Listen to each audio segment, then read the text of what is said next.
Behind the Red Line, Episode 76.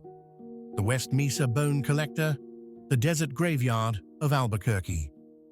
On a barren stretch of desert west of Albuquerque, beneath layers of dirt and silence, lay the bones of 11 women. Most were sex workers. Most were mothers. Most were poor, addicted, vulnerable. The very women predators know the world will not look for. They vanished between 2001 and 2005, and for years, nobody connected the disappearances. Until February 2009, when a dog walker found something sticking out of the sand. A bone. Human. Female. And soon, the desert began giving up its dead. This is Behind the Red Line, Episode 76, The West Mesa Bone Collector, the Desert Graveyard of Albuquerque. West Mesa is a flat, empty plain. Miles of dry earth, prickly shrubs, dust, and blistering heat.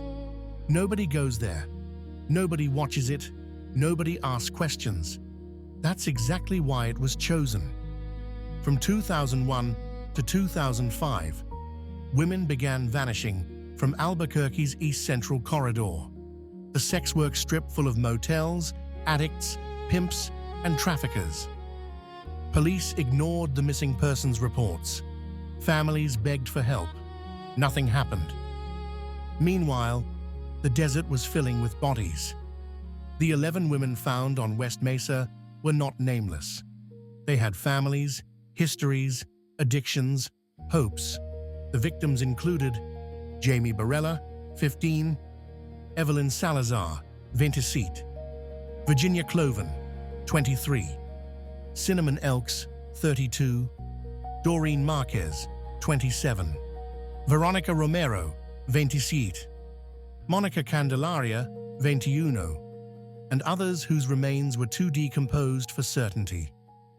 All connected to the same strip, a place known for trafficking, drugs, survival sex work, and women who made themselves invisible to survive. But someone was watching them, hunting them, choosing them. February 2nd, 2009, a woman walking her dog noticed something pale sticking out of the dirt. She thought it was a white rock. When she brushed it, she realized it wasn't rock. It was a femur.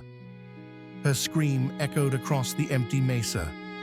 Police arrived and quickly saw more bone fragments. Then more.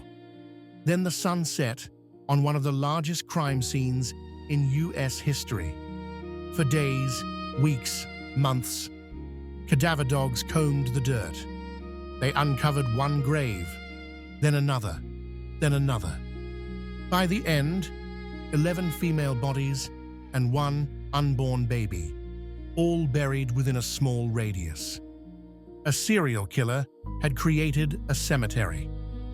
Each victim showed signs of strangulation, blunt force trauma, removal of clothing, binding or restraint, burial in shallow pits.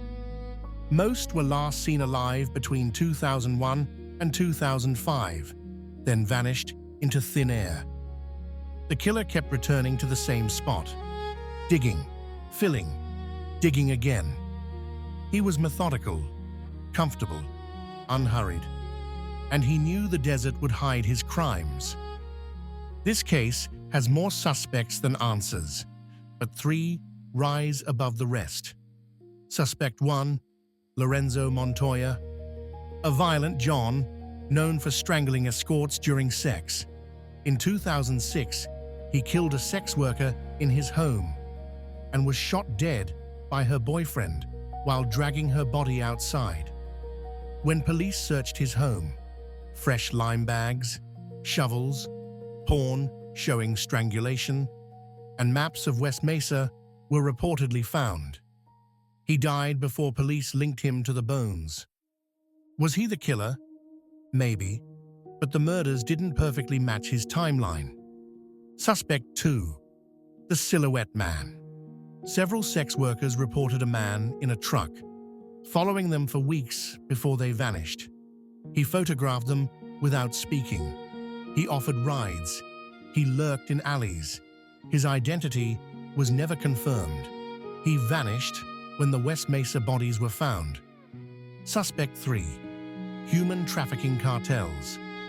Some victims owed money to pimps tied to the Mexican pipeline between El Paso to Albuquerque to Phoenix. 2 women who escaped trafficking said, "If you owe too much, they bury you in the desert." Traffickers were questioned. None were charged. The disappearances were ignored for years. Families reported their daughters missing. Police said, "They're probably on drugs. They'll come back. They're just prostitutes." They were wrong. And because they were wrong, 11 women were dumped in shallow graves before anyone noticed. This case is not only about a killer, it's about a system that didn't care. Forensic teams mapped the burial pattern. Each grave, similar depth. Bodies placed close, but not touching. Items removed, jewelry, clothing, bags.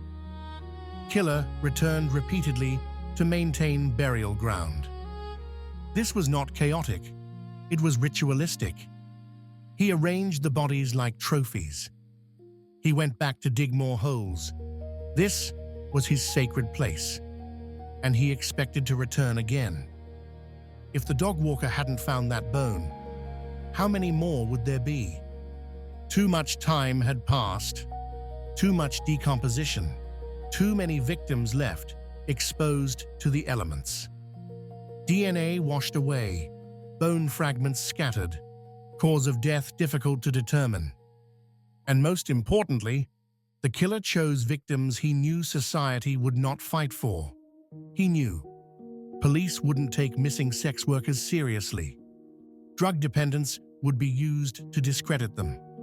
Pimps would give little information. No one would notice them disappearing.